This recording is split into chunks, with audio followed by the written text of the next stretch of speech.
This is Women's Leadership Success, episode number 139. Are you ready to unlock the secrets to leadership confidence and build your authentic leadership influence? Part 2 of this leadership podcast explores actionable strategies to enhance your leadership presence, build genuine trust with your team, and boost your confidence during challenges.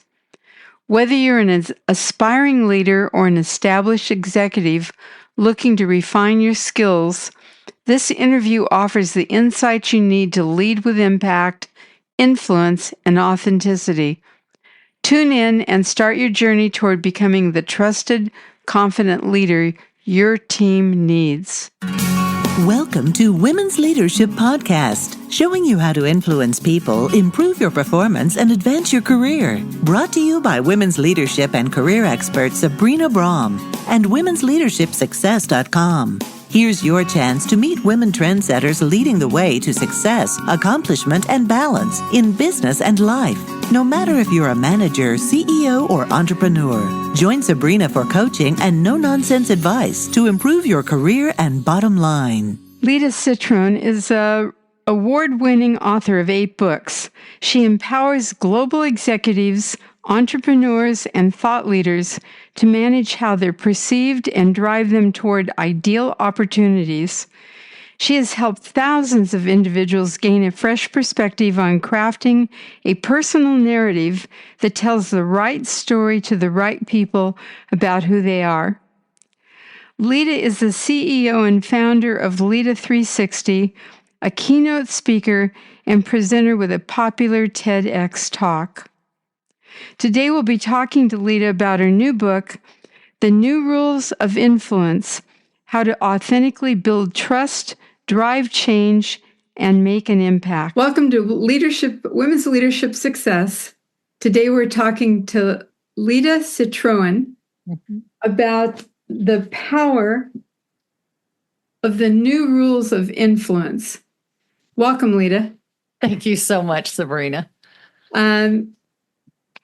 Could you tell us a little bit about why it's important for people to have influence? I think it's important for everyone to have influence. And I think that the idea that you don't get influence until you've earned the right is outdated thinking. I think we can all impact, we can affect, we can sway a conversation. And if we're doing so to bring it to the right place from our heart, if we're doing it for the right reasons, I think we should all have an obligation to have influence. And you say that we can all develop this ability.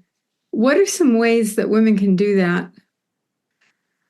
Well, it starts with showing up, right? Being in the room, not making it acceptable to be left out or to sit in the back of the room. There's a story that I've been sharing, and I'm not sure if it's in the book, but there's a story that I share of I worked for a company once and we had a board of directors, and every month the board of directors and the staff, senior staff, would get together and talk about, what was happening and what we needed to do.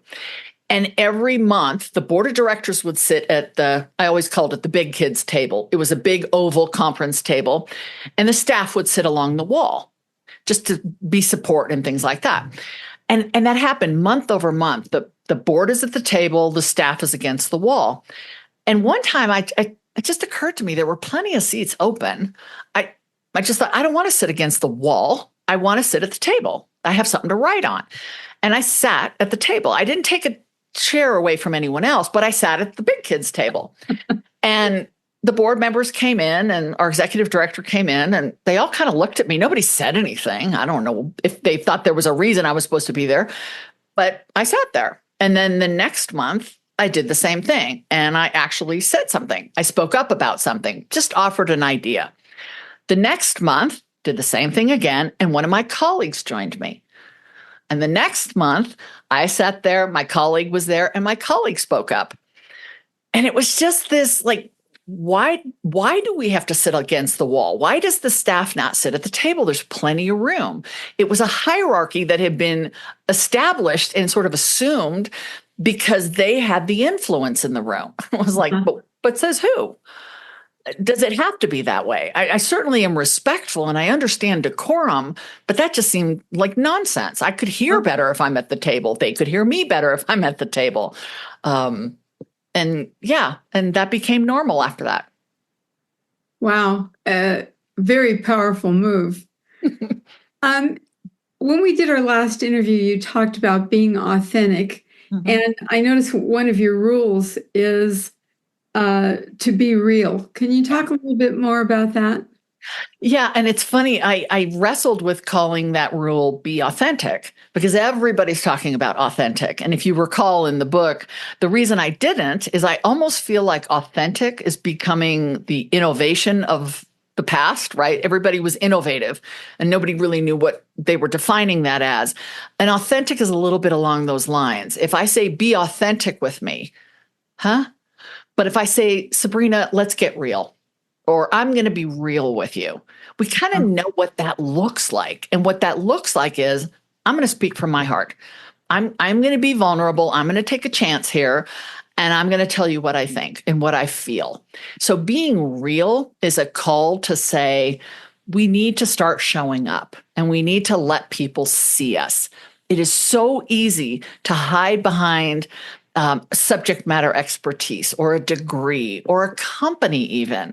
But when we let people see us, then they start to build community and connection with us. I'm also a big fan of being real, but not being transparent. And there's a risk in being transparent. I think there's the social media pressure, and to some degree in-person pressure as well, has become that if I ask you a question, you need to tell me. Or if there's a conversation happening, you should jump in and give your opinion. Mm-hmm. But transparency is dangerous. I think as adults and maybe even children too, this pressure that we're supposed to weigh in on conversations that have maybe nothing to do with us or are triggering, bring up traumas or things that are uncomfortable and have nothing to do with our brand, our reputation, our career, the people we serve. That's slippery slope landscape. And so I like to be real, but I won't be transparent. If you ask me a question, I always reserve the right to say, I'm not comfortable answering that. But if I do choose to answer, I should give you a genuine answer. I should speak my truth, but I'm allowed to keep things private. I think that's really beautiful advice. I want to go back to this thing of speaking up because so many people that I work with are afraid to do that. So many cultural things around being quiet when you're small. How do you learn to speak up? Like you in the last interview we did, you made a comment that you were going to the board table and you were showing up and saying something. How do you do that? How do you learn to do that? Well, I think you hit on something important, and that is that culturally, this does play out differently. So, we always want to be sensitive and respectful of cultural norms. Mm-hmm. But that said, some of those cultural norms are also getting pushed up against.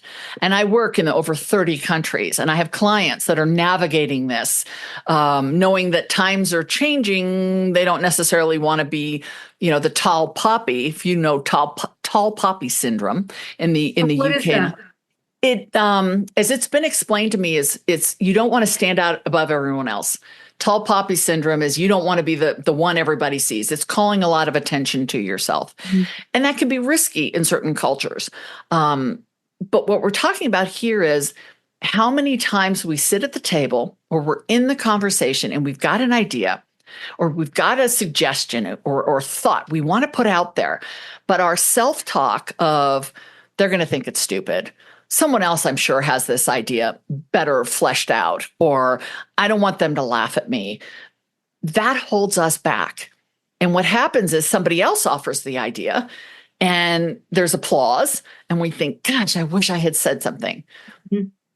That's what I would love to see change. And I think women do this.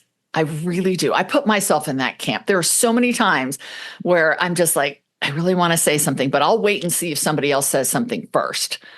And then they do. And it was like, that was an idea I had. And I could have celebrated in bringing that forward. It's not about credit, but why didn't I? So how do you, and that's risky. How do you get over that? How do you begin to get where you say something or speak up? I think it's practice, and I think it's risk. I think you've got to become risk tolerant. If I really believe in my idea, if I really believe in my thought, I'm going to come to the meeting with that idea prepared. And then let's say before I even have a chance to open my mouth, somebody offers it. Then instead of recoiling in disappointment, I'm going to build on what they suggested. And I'm not going to say, oh, I was just going to say that, because that is a pet peeve of mine. But I might say, to build on what Sabrina offered, here's some other things to think about, because I've already thought about it, or I've formulated an idea, and I'm part of that conversation. I'm not a bystander. And we've got to start taking those chances. We've got to start finding that courage. As I talk about in the book, courage is not the absence of fear. It's working through fear. And yes, they might laugh. They might reject you. But they also might think what you have to say is exactly what needs to be said in this very moment. And no one else has the courage to do so. And maybe being rejected, we just need to be okay with that, or they don't pay any attention. Yeah. That to begin with, it's not about whether it has impact, but it's just that we have the courage to speak up. And every time you do that, you're going to get better at it. Well, I think about, I teach a lot of networking skills and how to approach people and how to start conversations and elevator pitches and all that. And people are always telling me they're so afraid of rejection. And I understand that, especially face to face, right? Nobody wants to see somebody turn around and walk the other direction, but they don't know you. They're rejecting somebody who just approached them. They don't know you. So if they're rejecting you, they're rejecting an impression. They're not rejecting you, the person. And that sometimes makes it a little bit more tolerable. Let's say you do offer an idea and it gets shot down. Well, that's ridiculous. We tried that a couple years ago. That didn't work. And the conditions are still the same. So I don't know why you brought that up. Yes, it's going to be hard to hear. Yes, I applaud you for taking the risk, and I am cheering you on in the back, even though it didn't go well. And then it's an opportunity to say, okay, so where was the flaw? Was the flaw in my idea, or maybe the way I presented it? Did I not do enough research to know that a couple of years ago we tried this and it didn't go well? Have market conditions stayed the same? Or is there something that's different now where the idea might work this year? So it's kind of being able to discern and take some of the emotion out of it, because it's always possible that it doesn't work. Yes. You also say one of your rules is being credible. So how does that fit in with speaking up? Credibility is trust, right? If I see you as credible, I will trust you. Yeah. And the only formula I have ever known for building credibility is values plus action. Tell me what you stand for and walk the talk. As long as I see that over and over, you tell me you stand for something, and then you're out there walking the talk, I see evidence of it, then I will trust. I didn't say I will like it, but I will trust it. And that formula sounds pretty simple until you start peeling it back, because similar to self-awareness, how many of us really know what our values are? Our values are those non-negotiable qualities and principles that we won't deviate from, the things that we prioritize to live a life that's true to who we are. And when you crystallize those and you can get them, it's a lot of work to get there, but when you have 2 or 3 that you can go forward with, and then you start telling people those values and showing up in consistency, then that credibility comes in. Otherwise, it's so open to misinterpretation. I have a quick example I'll share on that. I was teaching a program, and a gentleman said one of his core values was honesty. He said, I am honest no matter what. I will never sugarcoat it. I'm direct. I'm straightforward. You will never get anything but the straight truth. And I asked him, I said, how does that work for you? I mean, is it well received? And he goes, not at all. And he kind of made a face as he said that. Uh-huh. And he shared with me that he had recently had to give feedback to one of his direct reports. And he said, this was not going to be fun. This guy, he said, I knew this guy was going to be crushed, but because I value honesty, I was going to be direct. And he sat the guy down. He gave it to him straight. The man left his office. He said he could tell he was visibly upset. And he started hearing through the grapevine that the direct report was complaining that the boss had been in a bad mood and, he's just a mean person. And why doesn't he have it out for me? He totally missed the point of the feedback because he didn't understand why the message was coming the way it was coming. Mm-hmm. And so we played an example to say, what if it looked different? What if he had walked into that meeting and said, look, I've got to give you some feedback. And this isn't going to feel good. I'm going to be honest. It's not going to feel good. But one of the things I value, one of my values is honesty. And so I'm not going to sugarcoat it. I'm going to be direct and I'm going to be succinct. But I want you to be honest with me too, because I prioritize honesty. Then he gives the feedback. Now there's context. Now the other person doesn't have this misperception of why the information was coming that way. And I think we miss that chance. We forget to tell people why we're doing the things we're doing. But if you do, then you set the stage for deeper influence and more significant impact. Does that work if you're in a meeting and you want to share an idea? Can you also share the context of this is why this idea is so important to me? Absolutely. Let's say you value community outreach. And you happen to work for a company that does too, which is one of the reasons that you were excited to work with them. They really care about local and regional communities. And you see the company is proposing a direction for a project that kind of goes completely against the community focus to be able to say, as you offer your idea, one of the things I love about this company is that we've always been so committed to serving the communities in which we reside. My sense is that this is moving us away from that. And because I care so much about community and community support, it concerns me. That's a beautiful example. I really like that. Now your action, you're raising a red flag, is tied to your value. And what happens is the more times you're introducing this language, then people start to say, Sabrina equals community outreach. Lida equals gratitude, right? Because I'm very vocal about my values. And they start to equate that, and you earn the credibility and the trust for that. Beautiful. I want you to talk about rule number 4, which is be of service.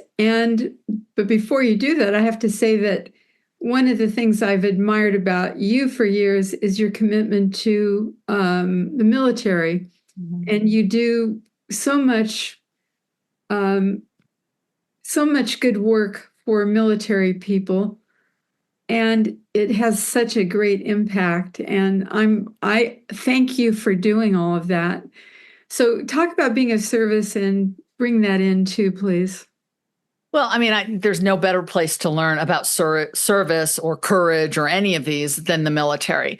I had no previous connection to the military when I first heard that they are not taught the skills that I teach corporations and executives. They're not taught that coming out of the military, how to position yourself, how to, be authentic, how to build community. They're not taught those things. Mm-hmm. So 15 years ago, I said, well, I can help. And my husband tapped me on the shoulder and said, you don't know anything about the military. And I didn't. I thought everything I saw on TV and movies was what they did. Mm-hmm. It's not, by the way. But I learned what service really looks like. There's a selflessness to service. There's a mindset of service. And what I love about the military is they don't lose that when they take the uniform off. But for the rest of us, service is also a difference between a leader and a manager. A manager can still serve their people, but a leader's sole purpose is to serve. A manager makes sure things get done. A leader grows people. And so for anyone listening who's on the leadership track, service has got to start pumping through your veins. And it means being present. It means being an ally, it means listening without judgment, but listening to learn and understand so that you can better serve. In those first few years when I worked alongside the military and I started writing for military.com, my TED Talk was on my work with the military. And I started partnering with LinkedIn and other groups that were trying to get information and content to the military. I asked so many more questions than I did offer advice because I didn't know enough. And there were a few times that I thought I knew enough and I marched into the room all confident and realized very quickly I didn't know anything. But, that's a community that luckily was embracing and helped me along. And many of them are still my very, very good friends who I met years ago. But if you're going to serve, influence has to come through a service mindset. Influence is not about compliance or forging cooperation. Because as the boss, your people will cooperate and they will comply. You could even coerce them because their paycheck depends on it. But influence is something people follow voluntarily, and service is a big part of that. Wow, that's so beautiful. Thank you. So we're running out of time again. We always do. I know. Could you share 3 things that people can do to start increasing their influence? I think be clear on who you want to have influence with, right? We didn't really talk about that, but it's very important that the answer isn't everyone, because you can't influence everyone. Not everyone is going to love you and find you attractive and special and memorable. But who are the people you want to serve? If those people are different from you, they grew up differently, they have a different experience or different whatever, lifestyle, culture, that's okay. There's still a place for you to serve and be of influence, but learn all you can. So first, find your people. Really find your people. Who do you want to serve? Learn everything you can about them. And then second is start showing up. You've got to take the risk. Put yourself in the conversations. Ask the hard questions. Surround yourself with people who will also challenge you, not just only agree with you. If you remember in the book, I call those the bobbleheads, right? They just go, yes, Sabrina. Wonderful, Sabrina. That's great. They're fun, but they're not that helpful. And then the third thing is start listening. Listen to what is being said and listen to what isn't being said. Because the opportunity that might be perfect for you could be what is not being spoken right now. I didn't know I was going to write a book about the fact that executive presence was outdated and voices around the world needed new rules of influence to find their space, their purpose. I didn't know that until I did. And I did because I listened and I trusted really good people to speak the truth to me. And that launched this. And I think that's there for all of us. It might be small, it might be huge. But if you trust yourself and you trust the people around you, just listen to what they say and see where those opportunities are.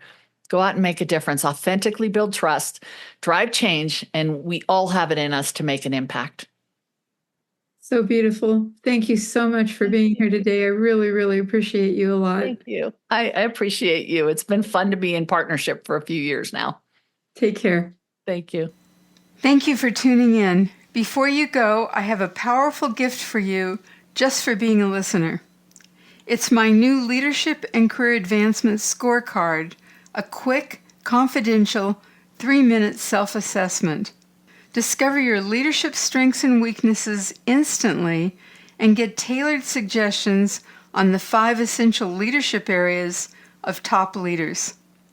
This quiz will give you a clear idea of your leadership potential and areas for growth. Are you ready to find out how you rank compared to top leaders? Take my quick and easy quiz today. To get started, go to www.women'sleadershipsuccess.com/women-leadership-scorecard or click the link in the show notes. Thank you for joining your host, Sabrina Brahm, on another Women's Leadership Podcast. If you have questions or comments, you can email her at sabrina@sabrinabrahm.com. Since 1989, Sabrina and her team have helped hundreds of women managers, business leaders, and entrepreneurs with valuable trainings, articles, books, and executive coaching. For additional tips, interviews, and free access to Great Leaders Today mini course, visit www.womensleadershipsuccess.com.